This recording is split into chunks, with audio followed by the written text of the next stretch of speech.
तो वित्त मंत्री निर्मला सीतारमण बजट पेश करेंगी। कैबिनेट ने बजट को मंजूरी दी, जिसके बाद अब 11 बजे से सदन की कार्रवाई शुरू होगी। थोड़ी देर में बजट पेश करेंगी वित्त मंत्री निर्मला सीतारमण। तो मोदी 3.0 का ये पहला पूर्ण फुल बजट होने वाला है। थोड़ी देर में वित्त मंत्री निर्मला सीतारमण बजट पेश करेंगी। कैबिनेट से बजट को मंजूरी मिली, जिसके बाद बजट को पेश किया जाएगा। तो आज का दिन काफी महत्वपूर्ण, सभी की आज के दिन पर निगाहें कि किस सेक्टर को सबसे ज्यादा बजट यहां पर दिया जाता है, क्या कुछ यहां पर आम जनता के लिए, आम लोगों के लिए इस बजट में क्या कुछ खास। अब से कुछ ही देर में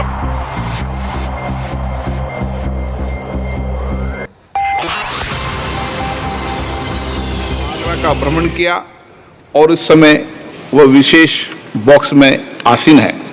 हम भारत में उनके सुखद और सफल प्रवास की कामना करते हैं।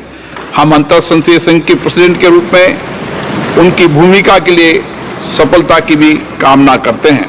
उनके माध्यम से हम तंजानिया गणराज्य की संसद के सदस्यों, तंजानिया की सरकार तथा वहां की मित्र जनता को बधाई और शुभकामनाएं देते हैं। मान्य सदस्यगण, जैसा कि आपको समाचार भाग 2 के माध्यम से पहले ही सूचित किया जा चुका है कि माननीय वित्त मंत्री जी के बजट भाषण की प्रतियां हार्ड कॉपी के रूप में उपलब्ध कराई जाएगी। अतः बजट प्रस्तुत हो जाने के पश्चात माननीय सदस्य कृपया बजट भाषण की अपनी अपनी प्रति प्रकाशन काउंटर से प्राप्त कर लें। आपको यह भी सूचित किया जाता है कि माननीय मंत्री द्वारा बजट प्रस्तुत किए जाने के पश्चात बजट की प्रतियां आपको मेंबर्स पोर्टल के माध्यम से भी उपलब्ध करा दी जाएगी। माननीय वित्त मंत्री Shrimati Nirmala Sitharaman.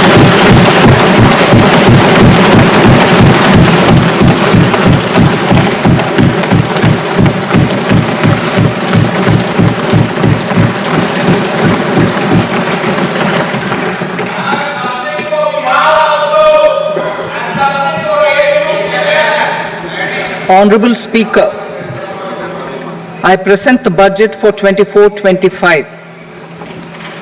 Introduction. The people of India have reposed their faith in the government led by Honorable Prime Minister Shri Narendra Modi and re-elected it for a historic third term under his leadership.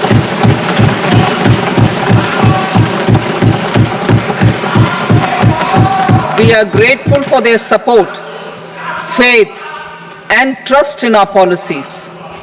We are determined to ensure that all Indians, regardless of religion, caste, gender, and age, make substantial progress in realizing their life goals and aspirations. Global context. The global economy, while performing better than expected, is still in the grip of policy uncertainties. Elevated asset prices, political uncertainties, and shipping disruptions continue to pose significant downside risks for growth and upside risks to inflation. In this context, India's economic growth continues to be the shining exception and will remain so in the years ahead.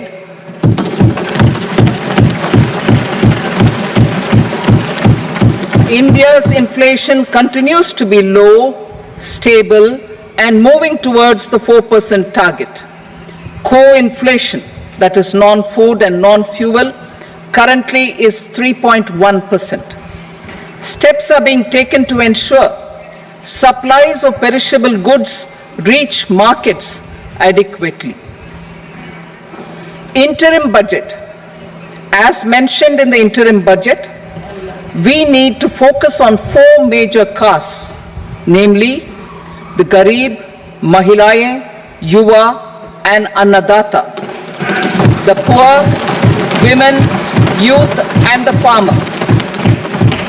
For Annadata, we announced higher minimum support prices a month ago for all major crops, delivering on the promise of at least a 50% margin over costs. Pradhan Mantri Garib Kalyan Anna Yojana was extended for 5 years, benefiting more than 80 crore people. Administrative actions for approval and implementation of various schemes announced in the interim budget are well underway. The required allocations have been made. Budget theme. Turning attention to the full year and beyond in this budget, we particularly focus on employment, skilling, MSMEs, and the middle class. I am happy to announce the Prime Minister's package of 5 schemes and initiatives to facilitate employment, skilling, and other opportunities for 4.1 crore youth over a 5-year period, with a central outlay of 2 lakh crore rupees. I will speak about them shortly, while more details may be seen in the annexure. This year, I've made a provision of 1.48 lakh rupees, 1.48 lakh crore rupees for education, employment, and skilling. Budget priorities. The people have given a unique opportunity to our government to take the country on the path of strong development and an all-round prosperity. In the interim budget, we promise to present a detailed roadmap for our pursuit of Vikasit Bharat. In line with the strategy set out in the interim budget, this budget envisages sustained efforts on the following 9 priorities for generating ample opportunities for all. Number 1, productivity and resilience in agriculture. Number 2, employment and skilling. Number 3, inclusive human resource development and social justice. 4, manufacturing and services. 5, urban development. 6, energy security. 7, infrastructure. 8, innovation, research and development. And 9, next generation reforms. Subsequent budgets will build on these and add more priorities and actions.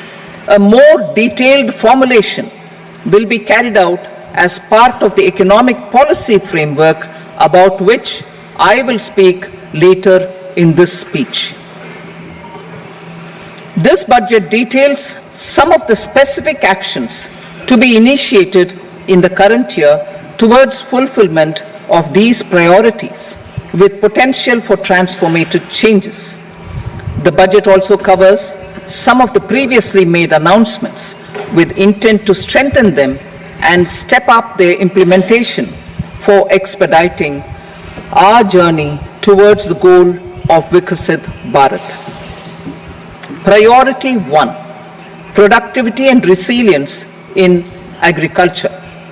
Transforming agricultural research. Our government will undertake a comprehensive review of the agricultural research setup to bring the focus on raising productivity and developing climate-resilient varieties. Funding will be provided in challenge mode, including to the private sector. Domain experts, both from the government and outside, will oversee the conduct of such research. Release of new varieties.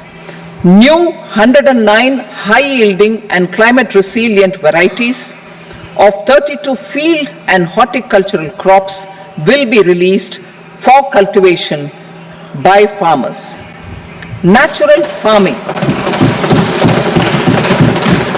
In the next 2 years, 1 crore farmers across the country will be initiated into natural farming, supported by certification and branding. Implementation will be through scientific institutions and willing gram panchayats. 10,000 need-based bio-input resource centers will be established. Missions for pulses and oil seeds. For achieving self-sufficiency in pulses and oil seeds, we will strengthen their production, storage, and marketing. As announced in the interim budget, a strategy is being put in place to achieve Atmanirbharta for oil seeds such as mustard, groundnut, sesame, soybean, and sunflower. Vegetable production and supply chains.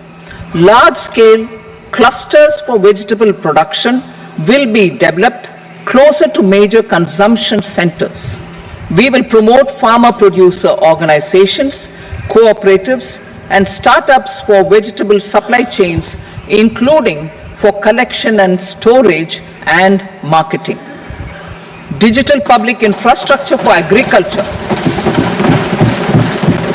Buoyed by the success of the pilot project, our government, in partnership with the states, will facilitate the implementation of the digital public infrastructure in agriculture for coverage of farmers and their lands in 3 years.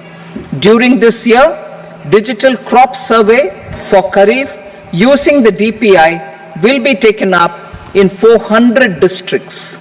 The details of 6 crore farmers and their lands will be brought into the farmer and land registries.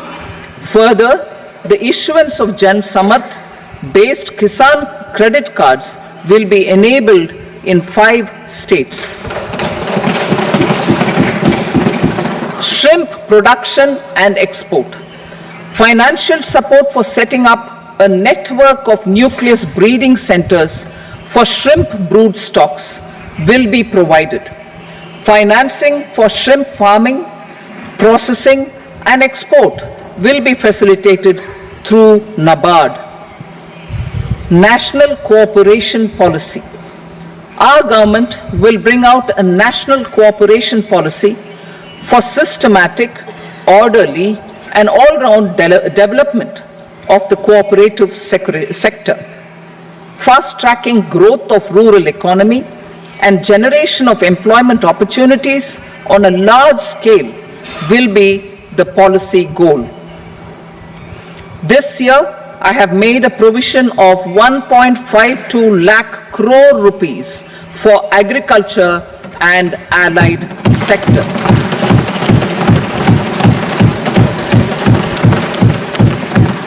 Priority 2, employment and skilling. Employment-linked incentive. Our government will implement following 3 schemes for employment-linked incentive as part of the Prime Minister's package. These will be based on enrollment in the EPFO and focus on recognition of first-time employees and support to employees and employers. Scheme A, first-timers. This scheme will provide 1 month wage to all persons newly entering the workforce in all formal sectors.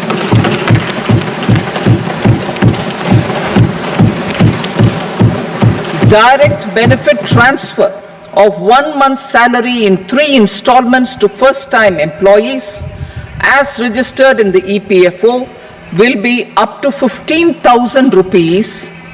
The eligibility limit will be a salary of 1 lakh per month. The scheme is expected to benefit 210 lakh youths.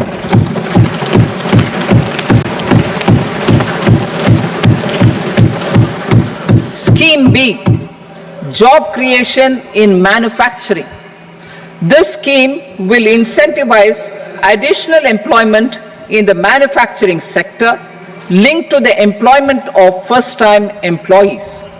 An incentive will be provided at specified scale directly both to the employee and the employer with respect to the EPFO contribution in the first 4 years of employment. The scheme is expected to benefit 30 lakh youth entering employment and their employers.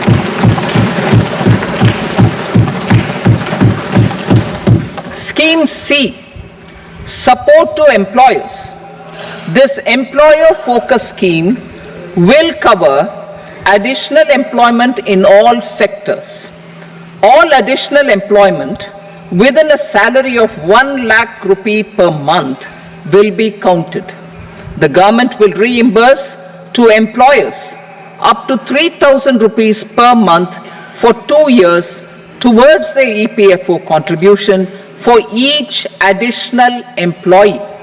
The scheme is expected to incentivize additional employment of 50 lakh persons.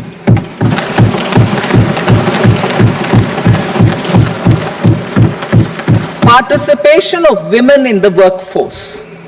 We will facilitate higher participation of women in the workforce through setting up of working women hostels in collaboration with industry and establishing creches. In addition, the partnership will seek to organize women-specific skilling programs and promotion of market access for women SHG enterprises. Skilling program. I'm happy to announce a new centrally sponsored scheme as the fourth scheme under the Prime Minister's package for skilling in collaboration with state governments and industry. 20 lakh youth will be skilled over a 5-year period.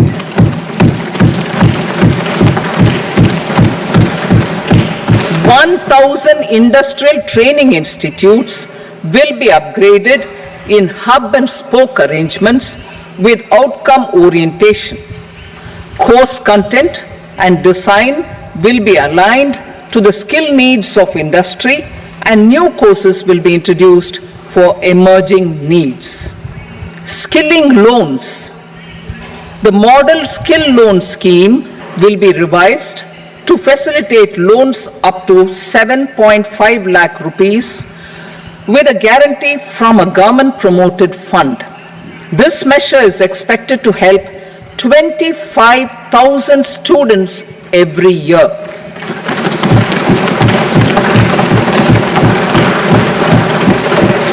Education loans.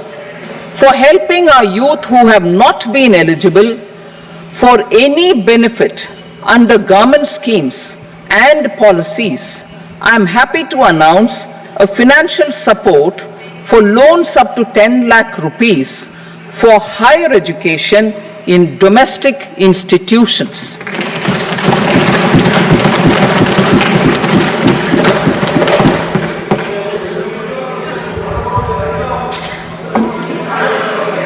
E-vouchers for this purpose. E-vouchers for this purpose will be given directly to 1 lakh students every year for annual interest subvention of 3% of the loan amount. Priority 3, inclusive human resource development and social justice, saturation approach. Our government is committed to all-round, all-pervasive and all-inclusive development of people, particularly farmers, youth, women, and the poor. For achieving social justice comprehensively, the saturation approach of covering all eligible people through various programs, including those for education and health, will be adopted to empower them by improving their capabilities. Implementation of schemes meant for supporting economic activities by craftsmen, artisans, self-help groups, scheduled caste, scheduled tribe, and women entrepreneurs and street vendors such as the PM Vishwakarma, PM Swanidhi, National Livelihood Missions, and Stand Up India will be stepped up. Purvodaya. The states in the eastern part of the country are rich in endowments and have strong cultural traditions. We will formulate a plan, Purvodaya, for the all-round development of the eastern region of the country, covering Bihar, Jharkhand, West Bengal, Odisha, and Andhra Pradesh. This will cover human resource development, infrastructure, and generation of economic opportunities to make the region an engine to attain Vikasit Bharat. On the Amritsar-Kolkata Industrial Corridor, we will support development of an industrial node at Gaya. This corridor will catalyze industrial development of the eastern region. The industrial node at Gaya will also be a good model for developing our ancient centers of cultural importance into future centers of modern economy. This model shall showcase Vikas B, Virasat B in our growth trajectory. We will also support development of road connectivity projects, namely 1. Patna-Purnia Expressway, 2. Buxar-Bhagalpur Expressway, 3. Bodh Gaya, Rajgir, Vaishali and Darbhanga spurs, and 4. Additional 2-lane bridge over River Ganga at Buxar at a total cost of 26,000 crore rupees.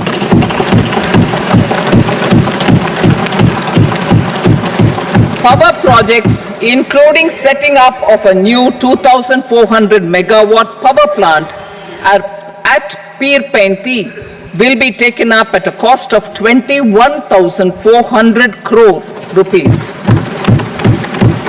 New airports, medical colleges, and sports infrastructure in Bihar will be constructed.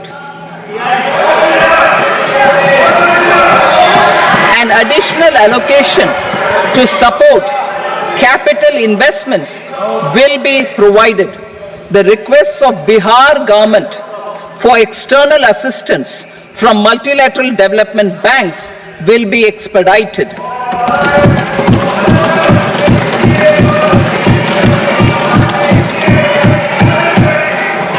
Andhra Pradesh Reorganization Act.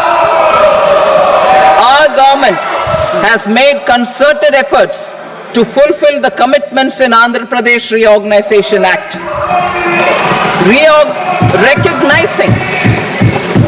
Recognizing the state's need for the capital, recognizing the state's need for a capital, we will facilitate special financial support through multilateral development agencies. In the current financial year, 15,000 crore rupees will be arranged with additional amounts in future years.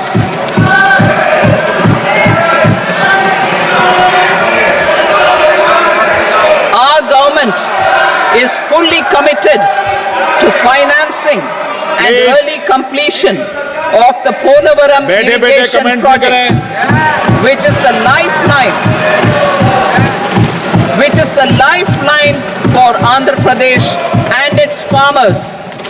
This will facilitate our country's food security as well. Under the Act, Andhra Pradesh Reorganization Act, for promoting industrial development, funds will be provided for essential infrastructure such as water, power, railways, and roads. In Kopparthi node on the Visakhapatnam-Chennai Industrial Corridor and Varavakal node on the Hyderabad-Bangalore Industrial Corridor. An additional allocation will be provided this year towards capital investment for economic growth. Grants for backward regions of Rayalaseema, Prakasham, North Coastal Andhra, as stated mandated in the Act will be provided. PM Awas Yojana. 3 crore additional houses under the PM Awas Yojana in rural and urban areas in the country have been announced, for which the necessary allocations are being made. Women-led development. For promoting women-led development, the budget carries an allocation of more than 3 lakh crore for schemes benefiting women and girls. This signals our government's commitment for enhancing women's role in economic development. Pradhan Mantri Janjatiya Unnat Gram Abhiyan. For improving the socio-economic condition of tribal communities, we will launch the Pradhan Mantri Janjatiya Unnat Gram Abhiyan by adopting saturation coverage for tribal families in tribal majority villages and aspirational districts.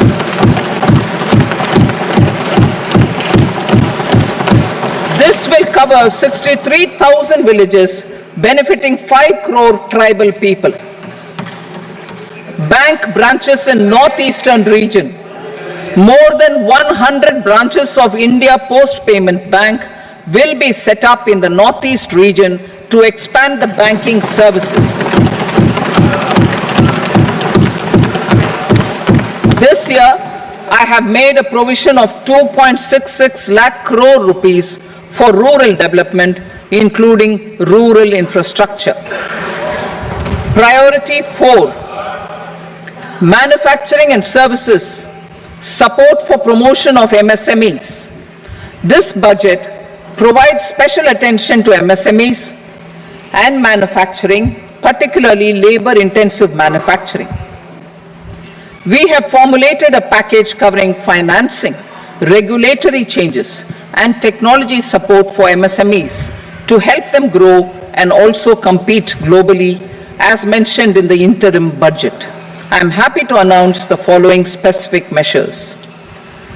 Credit guarantee scheme for MSMEs in the manufacturing sector. For facilitating term loans to MSMEs for purchase of machinery and equipment without collateral or third-party guarantee, a credit guarantee scheme will be introduced. The scheme will operate on pooling of credit risks of such MSMEs.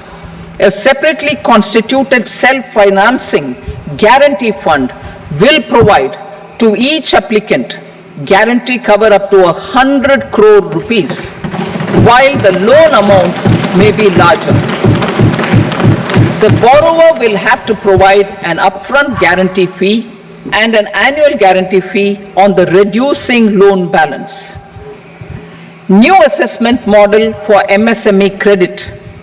Public sector banks will build their own in-house capability to assess MSMEs for credit instead of relying on external assessment. They will also take a lead in developing or getting developed a new credit assessment model based on the scoring of digital footprints of the MSMEs in the economy. This is expected to be a significant improvement over the traditional assessment of credit eligibility based only on asset or turnover criteria. That will also cover MSMEs without a formal accounting system. Credit support to MSMEs during stress period. I'm happy to announce a new mechanism for facilitating continuation of bank credit to MSMEs during their stress period while being in special mention account, SMA stage, for reasons beyond their control. MSMEs need credit to continue their business and to avoid getting into the NPA stage. Credit availability will be supported through a guarantee from a government-promoted fund. Mudra loans. The limit of Mudra loans will be enhanced to 20 lakh from the current 10 lakh for those entrepreneurs who have availed and successfully repaid previous loans under the Tarun category. Enhanced scope for mandatory onboarding in trades. For facilitating MSMEs to unlock their working capital by converting their trade receivables into cash, I propose to reduce the turnover threshold of buyers for mandatory onboarding on the trades platform from rupees 500 crore to 250 crore rupees. This measure will bring 22 more CPSCs and 7,000 more companies onto the platform. Medium enterprises will also be included in the scope of the suppliers. SIDBI branches in MSME clusters. SIDBI will open new branches to expand its reach to serve all major MSME clusters within 3 years and provide direct credit to them. With the opening of 24 such branches this year, the service coverage will expand to 168 out of 242 major clusters. MSME units for food irradiation, quality and safety testing. Financial support for setting up of 50 multi-product food irradiation units in the MSME sector will be provided. Setting up of 100 food quality and safety testing labs with NABL accreditation will be facilitated. E-commerce export hubs to enable MSMEs and traditional artisans to sell their products in international markets. E-commerce export hubs will be set up in public-private partnership mode. These hubs, under a seamless regulatory and logistic framework, will facilitate trade and export-related services under one roof. Measures for promotion of manufacturing and services. Internship in top companies. As the fifth scheme under Prime Minister's package, our government will launch a comprehensive scheme for providing internship opportunities in 500 top companies to 1 crore youth in 5 years. They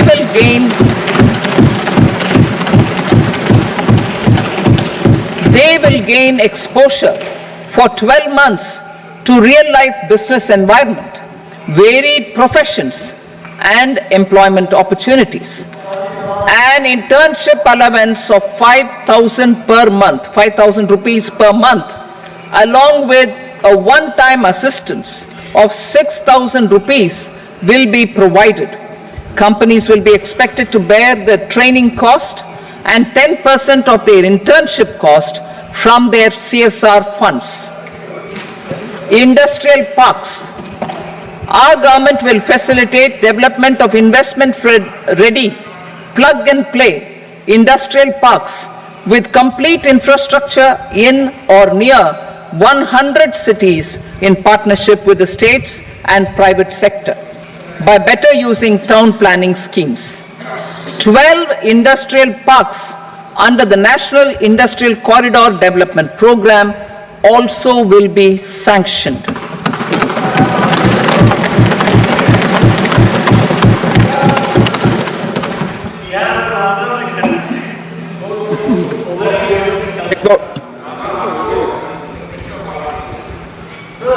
Veggie paper, no.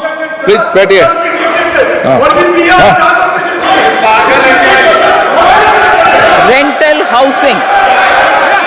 Rental housing with dormitory type accommodation for industrial workers will be, just 1 minute.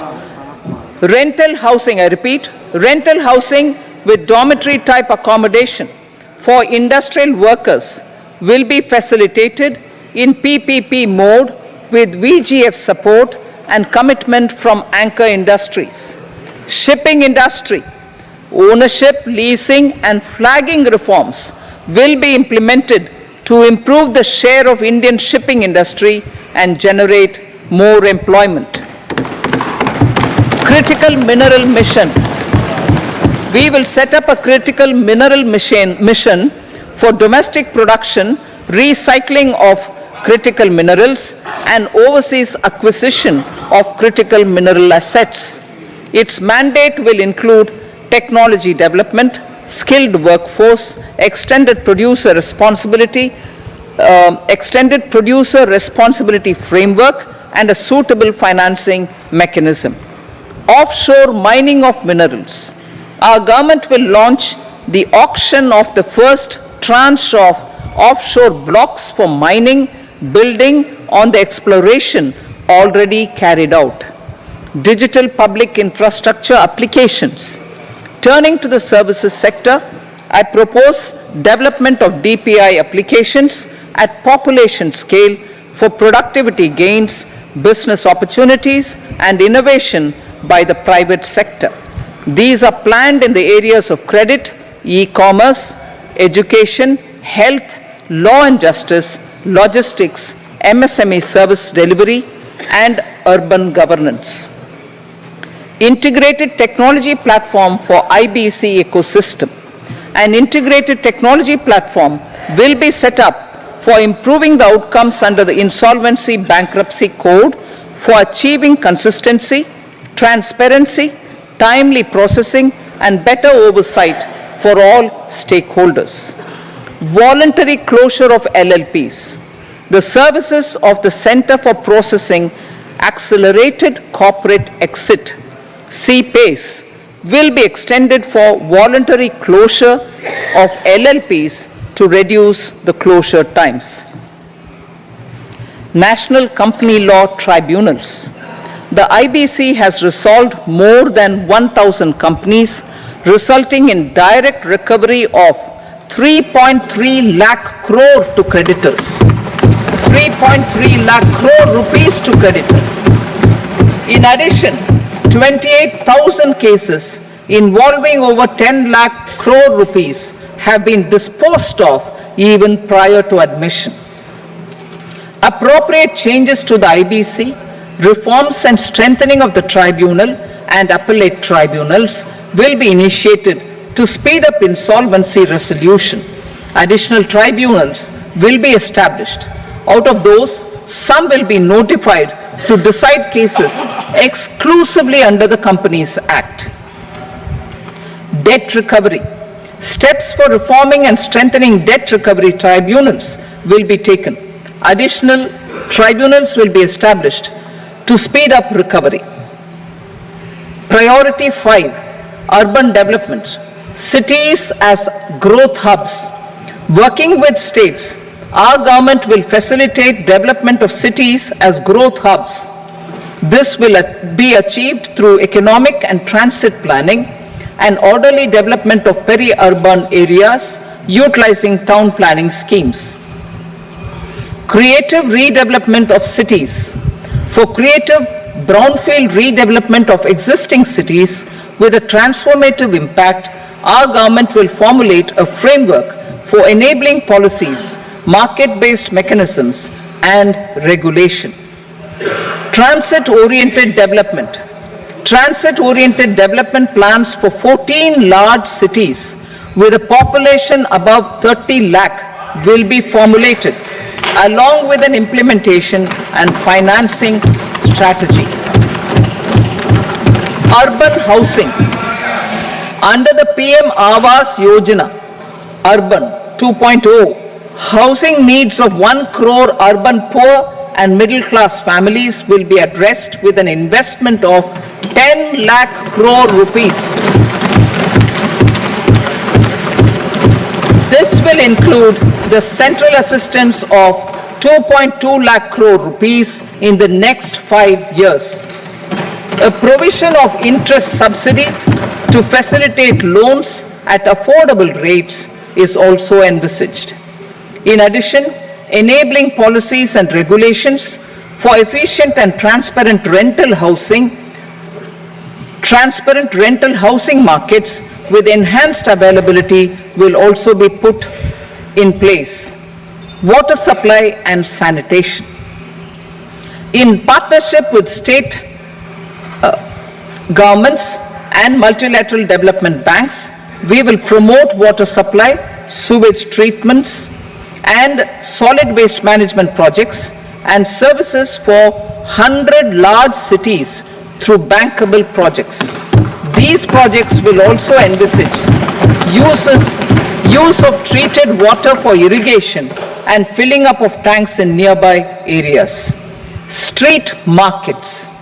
Building on the success of PM Swanidhi scheme in transforming the lives of street vendors, our government envisions a scheme to support each year over the next 5 years the development of 100 weekly hearts or street food hubs in select cities.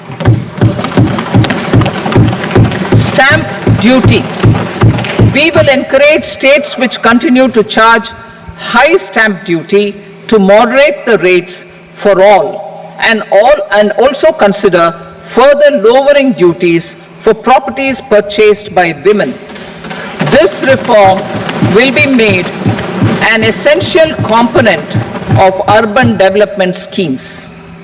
Priority 6, energy security, energy transition.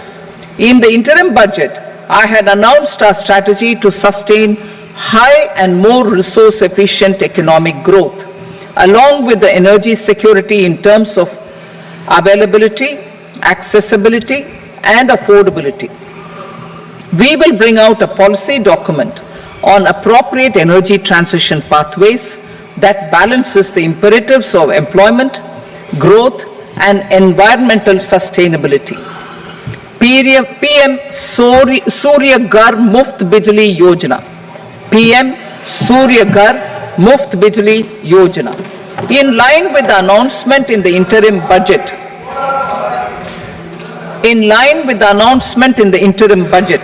PM Surya Ghar Muft Bijli Yojana has been launched to install rooftop solar plants to enable 1 crore households obtain free electricity up to 300 units every month. The scheme has generated remarkable response with more than 1.28 crore registrations and 14 lakh applications, and we will further encourage it. Pumped storage policy.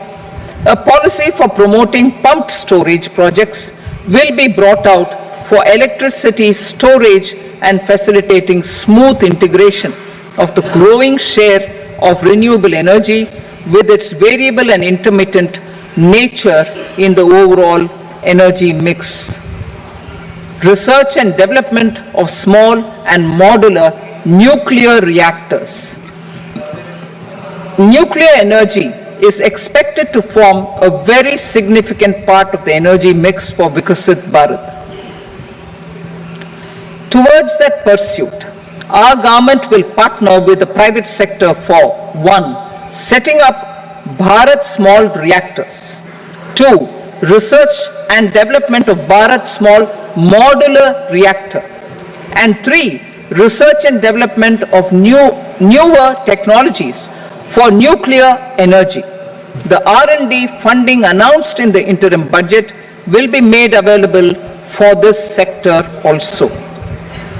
Advanced ultra supercritical thermal power plants.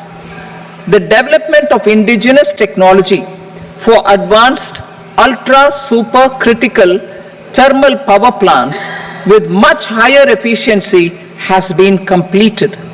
A joint venture between NTPC and BHEL will set up a full-scale 800 megawatt commercial plant using AUSC technology. The government will provide the required fiscal support. Moving forward, development of indigenous capacity for the production of high-grade steel and other advanced metallurgy materials for these plants will result in strong spin-off benefits for the economy. Roadmap for hard-to-abate industries. A roadmap for moving the hard-to-abate industries from energy efficiency targets to emission targets will be formulated. Appropriate regulations for transition of these industries from the current perform, achieve and trade mode to Indian carbon market mode will be put in place. Support to traditional micro and small industries. An investment grade energy audit of traditional micro and small industries in 60 clusters, including brass and ceramic, will be facilitated. Financial support will be provided for shifting them to cleaner forms of energy and implementation of energy efficiency measures. The scheme will be replicated in another 100 clusters in the next phase. Priority 7, infrastructure investment by central government. Significant investment the central government has made over the years in building and improving infrastructure has had a strong multiplier effect on the economy. We will endeavor to maintain strong fiscal support for infrastructure over the next 5 years in conjunction with imperatives of other priorities and fiscal consolidation. This year, I have provided 11,11,111 crore rupees for capital expenditure.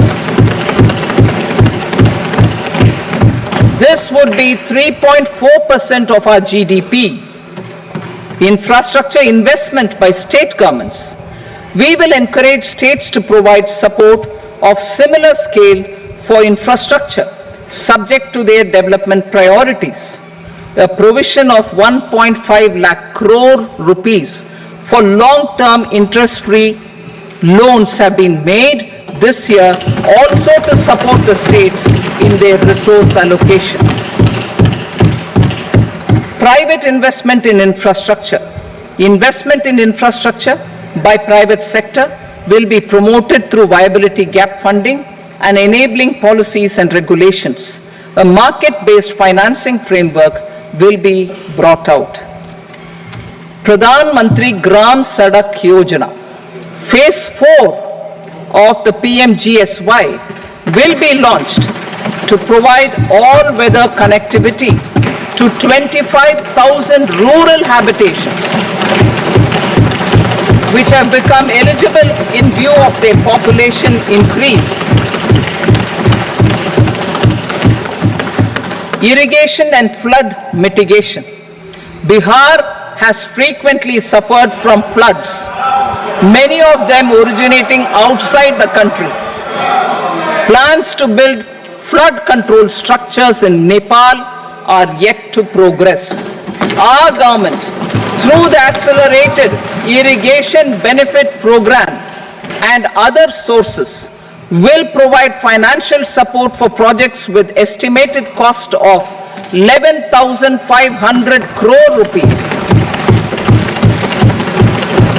such as the Kosi-Michi intra-state link and 20 other ongoing and new schemes, including barrages, river pollution abatement and irrigation projects. In addition, survey and investigation of Kosi-related flood mitigation and irrigation projects will be undertaken.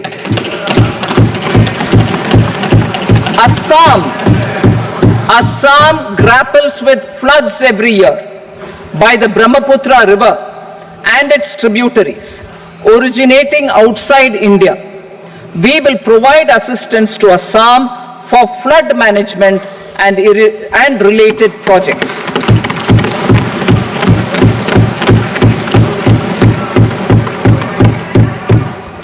Himachal Pradesh suffered extensive losses due to floods last year.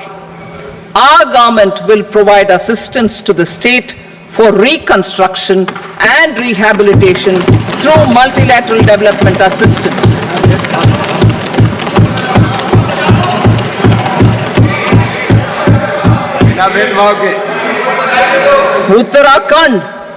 Uttarakhand too suffered losses due to cloudbursts and massive landslides. We will provide assistance to the state. Recently, Sikkim witnessed devastating flash floods and landslides that wreaked havoc across the state. Our government will provide assistance to the state. Tourism has always been a part of our civilization. Our efforts in positioning India as a global tourist destination will also create jobs, stimulate investments, and unlock economic opportunities for other sectors. In addition to the measures outlined in the interim budget, I propose the following measures. Vishnupad Temple at Gaya and Mahabodhi Temple at Bodh Gaya in Bihar are of immense spiritual significance. Comprehensive development of Vishnupad Temple Corridor and Mahabodhi Temple Corridor will be supported, modeled on the successful Kashi Vishwanath Temple Corridor to transform them into world-class pilgrim and tourist destinations. Rajgir holds immense religious significance for Hindus, Buddhists and Jains. The 20th Tirthankara Muniswarata Temple in the Jain temple complex is ancient. The Saptarishi or the 7 hot springs form a warm water Brahmkund that is sacred. A comprehensive development initiative for Rajgir will be undertaken. Our government will support the development of Nalanda as a tourist center, besides reviving Nalanda University to its glorious stature. Odisha's scenic beauty, temples, monuments, craftsmanship, wildlife sanctuaries, natural landscapes, and pristine beaches make it an ultimate tourism destination. Our government will provide assistance for their development to Odisha as well. Priority 8, innovation, research and development.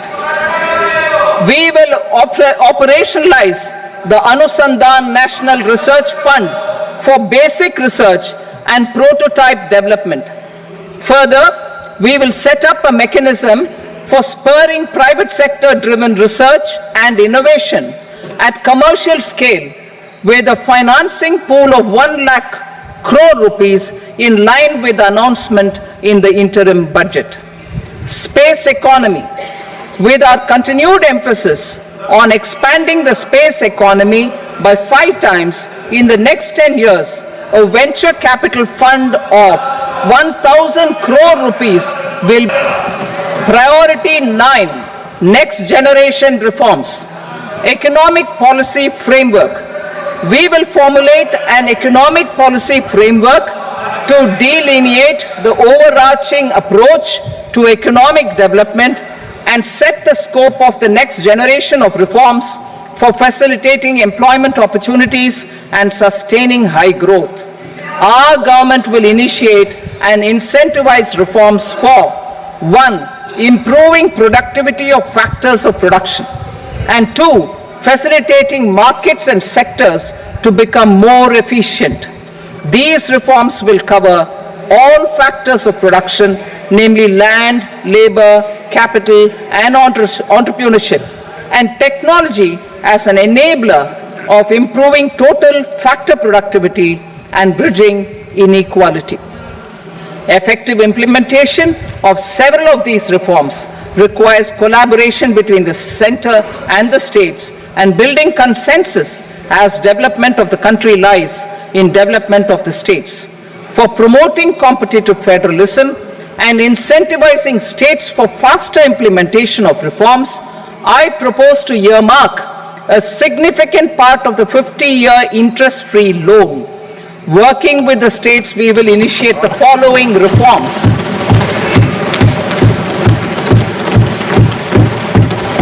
Land-related reforms and actions, both in the rural and urban areas, will cover land administration, will cover 1. Land administration, planning and management, and 2. Urban planning usage and building bylaws.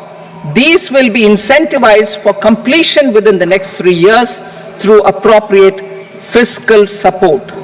Rural land-related actions. Rural land-related actions will include 1. Assignment of unique land parcel identification number, UL PIN, or Bhu Aadhaar for all lands. 2. Digitization of cadastral maps. 3. Survey of subdivisions, survey of map subdivisions as per current ownership. 4. Establishment of land registry. And 5. Linking to the farmers registry. These actions will also facilitate credit flow and other agricultural services. Urban land related actions. Land records in urban areas will be digitized with GIS mapping. An IT-based system for property record administration, updating, and tax administration will be established. These will also facilitate improving the financial position of urban local bodies. Labor-related reforms. Services to labor. Our government will facilitate the provision of a wide array of services to labor, including those for employment and skilling. A comprehensive integration of e-Shram portal with other portals will facilitate such one-stop solution. Open architecture databases for the rapidly changing labor market, skill requirements, and available job roles, and a mechanism to connect job aspirants with potential employers and skill providers will be covered in these services. Shram Suvidha and Samadhan portal. Shram Suvidha and Samadhan portal will be revamped to enhance ease of compliance for industry and trade. Capital and entrepreneurship related reforms. Financial sector vision and strategy. For meeting financing needs of the economy, our government will bring out a financial sector vision and strategy document to prepare the sector in terms of size, capacity, and skills. This will set the agenda for the next 5 years and guide the work of the government, regulators, financial institutions, and market participants. Taxonomy for climate finance.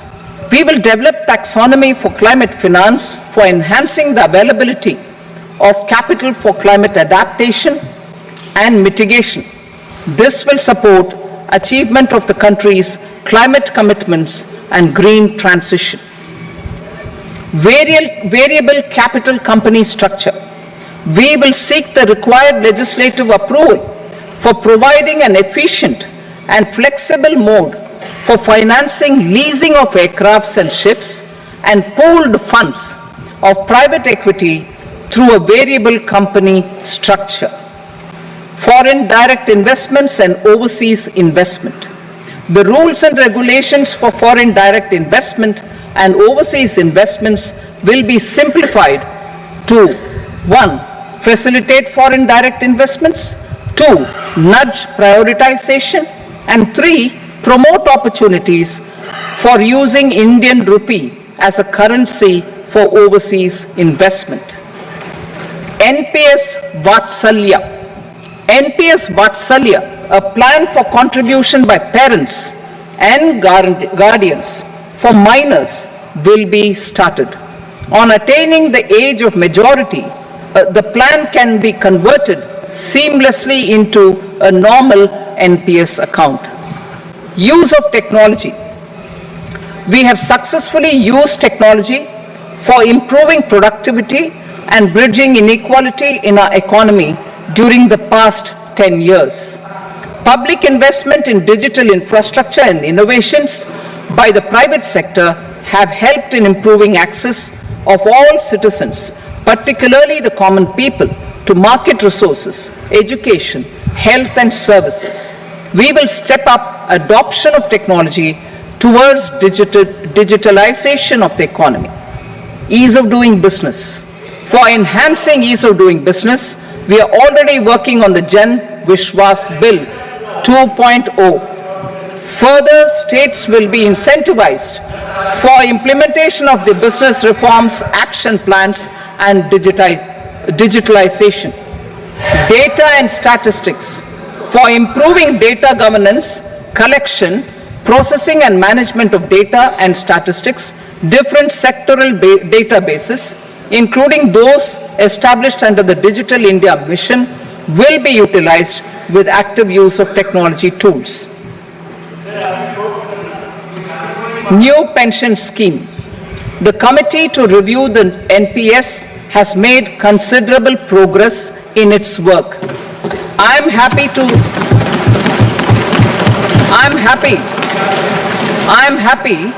that the staff side of the National Council of the Joint Consultative Machinery for Central Government Employees has taken a constructive approach. A solution will be evolved which addresses the relevant issues while maintaining fiscal prudence to protect the common citizens. Budget estimates for 24-25. For the year 24-25, total receipts other than borrowings and the total expenditure are estimated at 32.07 lakh crore rupees and 48.21 lakh crore rupees respectively. The net tax receipts are estimated at 25.83 lakh crore rupees. The fiscal deficit is estimated at 4.9% of the GDP. The gross and the net market borrowings through dated securities during 24-25 are estimated at 14.01 lakh crore rupees and 11.63 lakh crore rupees respectively. Both will be less than that in 23-24. The fiscal consolidation path announced by me in 2021 has served our economy very well, and we aim to reach the deficit below 4.5% next year. The government is committed to staying the course. From 2026-27 onwards, our endeavor will be to keep the fiscal deficit each year such that the central government's debt will be on a declining path as percentage of GDP. I will now move to Part B.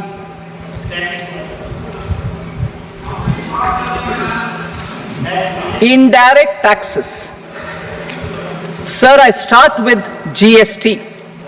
It has decreased tax incidence on the common man, reduced compliance burden and logistics cost for trade and industry, and enhanced revenues of the central and the state governments. It is a success of vast proportions. To multiply the benefits of GST, we will strive to further simplify and rationalize the tax structure and endeavor to expand it to the remaining sectors. My proposals for customs duties intend to support domestic manufacturing, deepen local value addition, promote export competitiveness, and simplify taxation while keeping the interest of the general public and consumers surmount. In Budget 22-23, we reduced the number of customs duty rates. I propose to undertake a comprehensive review of the rate structure over the next 6 months to rationalize and simplify it for ease of trade, removal of duty inversion, and reduction of disputes. I shall now take up sector-specific customs duty proposals. Medicine and medical equipments.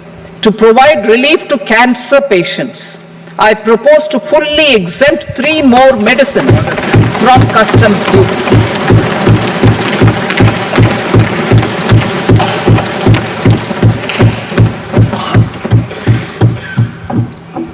I also propose changes in the BCD on X-ray tubes and flat panel detectors for use in medical X-ray machines under the phased manufacturing program so as to synchronize them with the domestic capacity addition. Mobile phone and related parts. With a 3-fold increase in domestic production and almost a 100-fold jump in exports of mobile phones over the last 6 years, the Indian mobile industry has matured.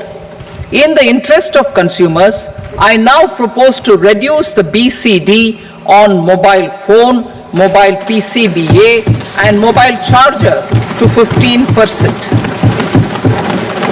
Critical minerals. Minerals such as lithium, copper, cobalt, and rare earth elements are critical for sectors like nuclear energy, renewable energy, space, defense, telecommunications, and high-tech electronics. I propose to fully exempt customs duties on 25 critical minerals and reduce BCD on 2 of them.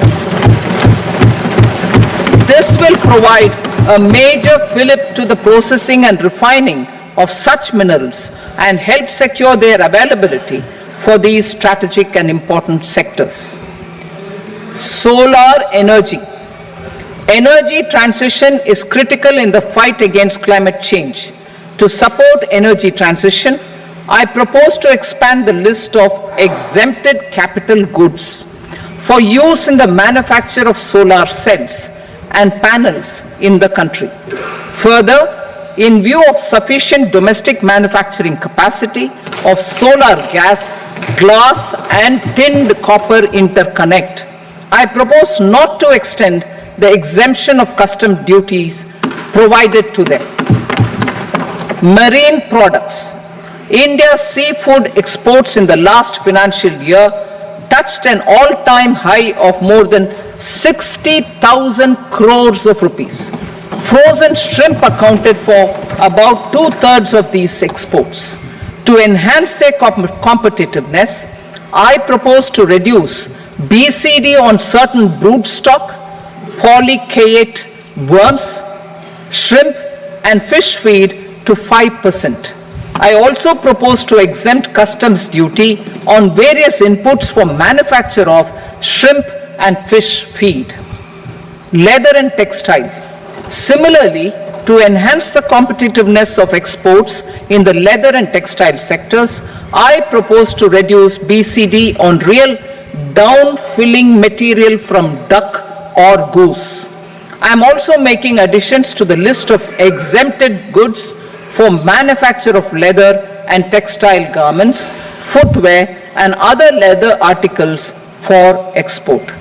To rectify inversion in duty, I propose to reduce BCD subject to conditions on methylene diphenyl diisocyanate MDI for manufacture of spandex yarn from 7.5 to 5%. Furthermore, the export duty structure on raw hides, skin, and leather is proposed to be simplified and rationalized. Precious metals. To enhance domestic value addition in gold and precious metal jewelry in the country, I propose to reduce customs duties on gold and silver to 6% and that of platinum to 6.4%. Other metals. Steel and copper are important raw materials. To reduce their cost of production, I propose to remove the BCD on ferronickel and blister copper. I am also continuing with nil BCD on ferrous scrap and nickel cathode and concessional BCD of 2.5% on copper scrap. Electronics. To increase value addition in the domestic electronics industry, I propose to remove the BCD subject to conditions on oxygen-free copper for manufacture of resistors. I also propose to exempt certain parts for manufacture of connectors. Chemicals and petrochemicals. To support existing and new capacities in the pipeline, I propose to increase the BCD on ammonium nitrate from 7.5% to 10%. Plastics. PVC flex banners are non-biodegradable and hazardous for environment and health. To curb their imports, I propose to raise the BCD on them from 10 to 25%. Telecommunication equipment. To incentivize domestic manufacturing, I propose to increase the BCD from 10 to 15% on PCBA of specified telecom equipment. Trade facilitation. To promote domestic aviation and boat and ship MRO, I propose to extend the period for export of goods imported for repairs from 6 months to 1 year. I'll read that again. To promote domestic aviation and boat and ship maintenance, repair and operations, I propose to extend the period for export of goods imported for repairs from 6 months to 1 year. In the same vein, I propose to extend the time limit for re-import of goods for repairs under warranty from 3 to 5 years. I now move to direct taxes. We will continue our efforts to simplify taxes, improve taxpayer services, provide tax certainty, and reduce litigation while enhancing revenues for funding the development and welfare schemes of the government. It has been our endeavor to simplify taxation. We have taken a number of measures in the last few years, including introduction of simplified tax regimes without exemptions and deductions for corporate tax and for personal income tax. This has been appreciated by taxpayers. 58% of corporate tax came from the simplified tax regime in the financial year 22-23. Similarly, as per data available till now, for the last fiscal, more than 2/3 have availed the new personal income tax regime. Comprehensive review of the Income Tax Act. I am now announcing a comprehensive review of the Income Tax Act 1961. The purpose is to make the Act concise, lucid, easy to read and understand. This will reduce disputes and litigation, thereby providing tax certainty to the taxpayers. I will also bring down the demand embroiled in litigation. It is proposed to be completed in 6 months.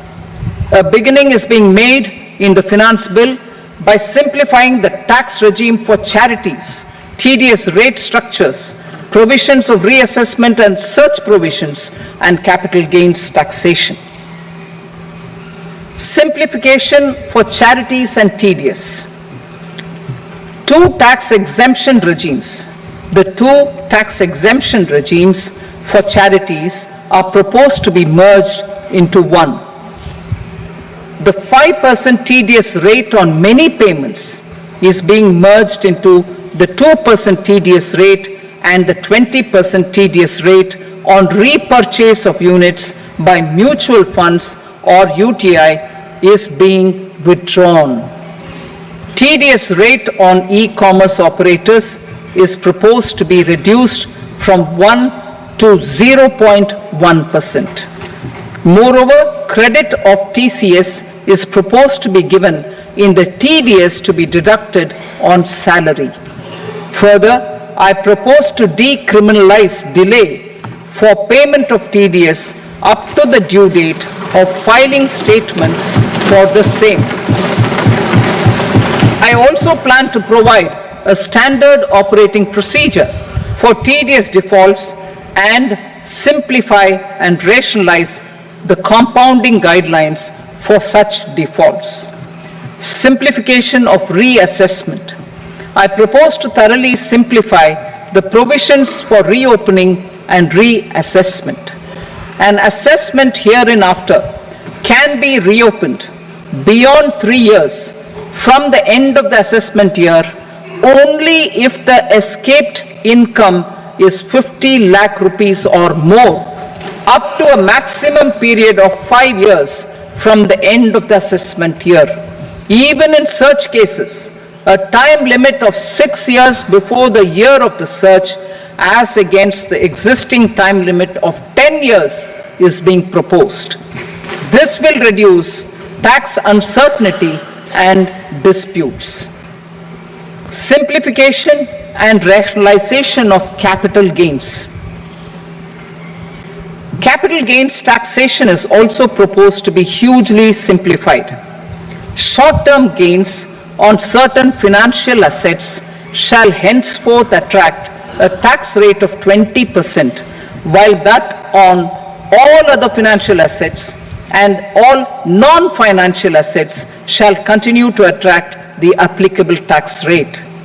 Long-term gains on all financial and non-financial assets, on the other hand, will attract a tax rate of 12.5%.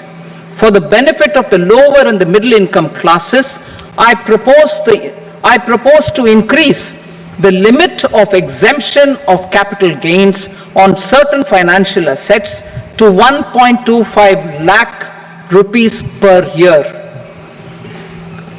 Listed financial assets held for more than a year will be classified as long-term, while unlisted financial assets and all non-financial assets will have to be held for at least 2 years to be classified as long-term. Unlisted bonds and debentures, debt mutual funds, and market-linked debentures, irrespective of holding period, however, will attract tax on capital gains at applicable rates.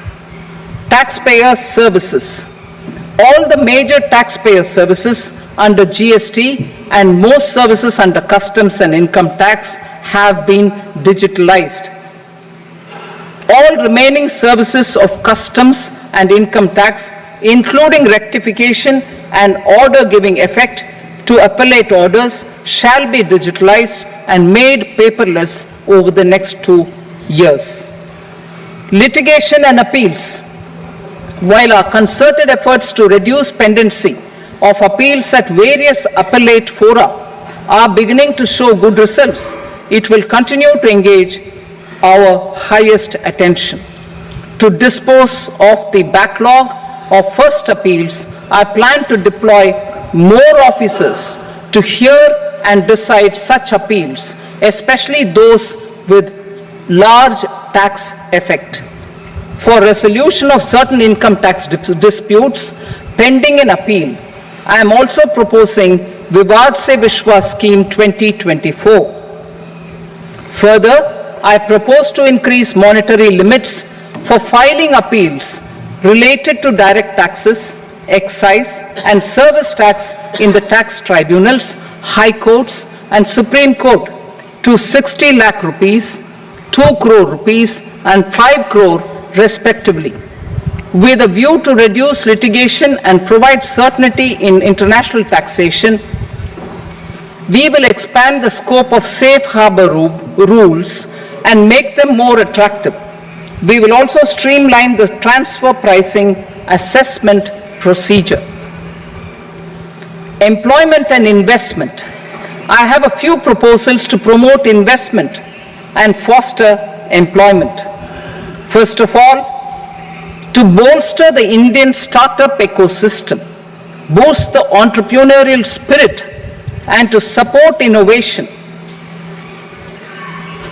I propose to abolish the so-called angel tax for all classes of investors. Second, There is tremendous potential for cruise tourism in India.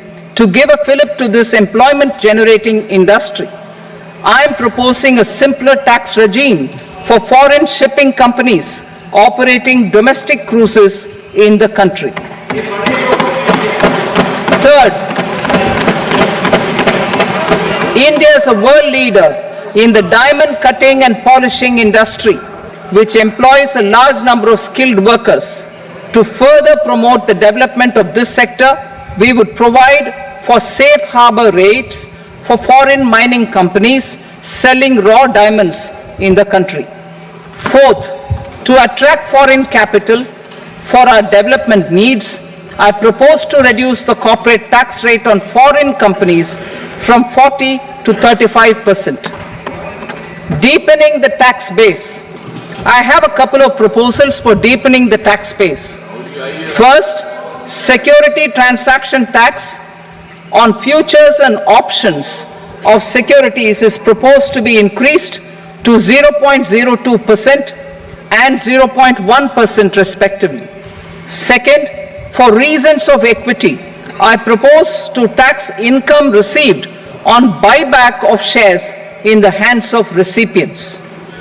Other proposals: to improve social security benefits, deduction of expenditure by employers towards NPS is proposed to be increased from 10 to 14% of the employee's salary. Similarly, deduction of this expenditure up to 14% of salary from the income of employees in private sector, public sector banks and undertakings opting for the new tax regime is proposed to be provided. Indian professionals working in multinationals get ESOPs and invest in social security schemes and other movable assets abroad. Non-reporting of such small foreign assets has penal consequences under the Black Money Act. Such non-reporting of movable assets up to 20 lakh rupees is proposed to be depenalized. Other major proposals in the finance bill relate to withdrawal of equalization levy of 2%, expansion of tax benefits to certain funds and entities in IFSCs, and immunity from penalty and prosecution to Benamidar on full and true disclosure so as to improve conviction under the Benami Transaction Prohibition Act 1988. Personal income tax. Coming to personal income tax rates, I have two announcements to make for those opting for the new tax regime. First, the standard deduction for salaried employees is proposed to be increased from 50,000 to 75,000 rupees.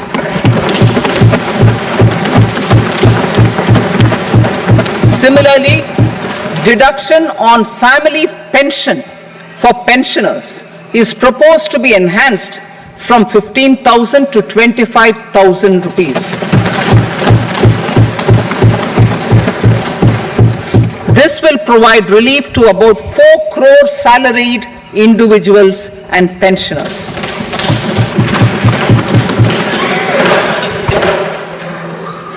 Second, in the new tax regime, the tax rate structure is proposed to be revised as follows: 0 to 3 lakh rupees, nil; 3 to 7 lakh rupees, 5%; 7 to 10 lakh rupees, 10%; 10 to 12 lakh rupees, 15%; 12 to 15 lakh rupees, 20%; and above 15 lakh rupees, 30%. As a result of these changes, a salaried employee in the new tax regime stands to save up to 17,500 rupees in income tax.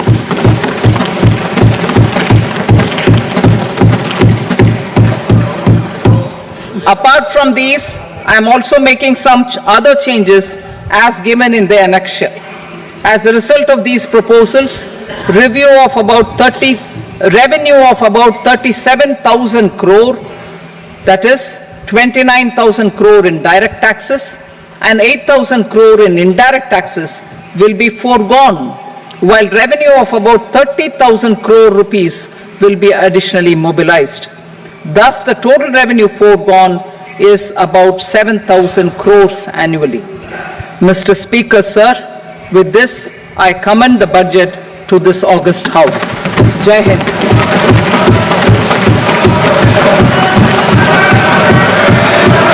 Item number 2. Item number 2.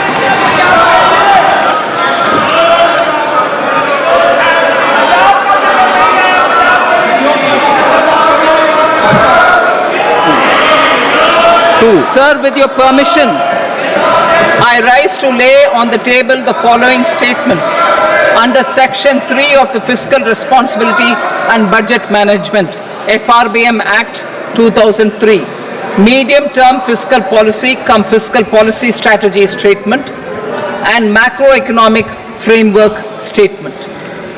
Item number 3. Sir, with your permission, I rise to move for leave to introduce the Finance Number 2 Bill 2024. प्रश्न ये कि विधेयक को पुनर्स्थापित करने की अनुमति प्रदान की जाए। जो सदस्य इसके पक्ष में हाँ कहें, जो सदस्य विरोध में ना कहें। मेरे विचार में निर्णय हाँ वालों के पक्ष में अनुमति प्रदान की जाती है। माननीय मंत्री जी, अब विधेयक पुनर्स्थापित करें। Sir, I introduce the bill. Item number 4. The Union Territory of Jammu and Kashmir budget. Sir, I rise to present a statement, Hindi and English versions, of the estimated receipts and expenditure of the Union Territory of Jammu Kashmir for the year 24-25. सभा की कार्रवाई कल बुधवार दिनांक 24 जुलाई 2024 को प्राप्त 11 बजे तक के लिए स्थगित की जाती है।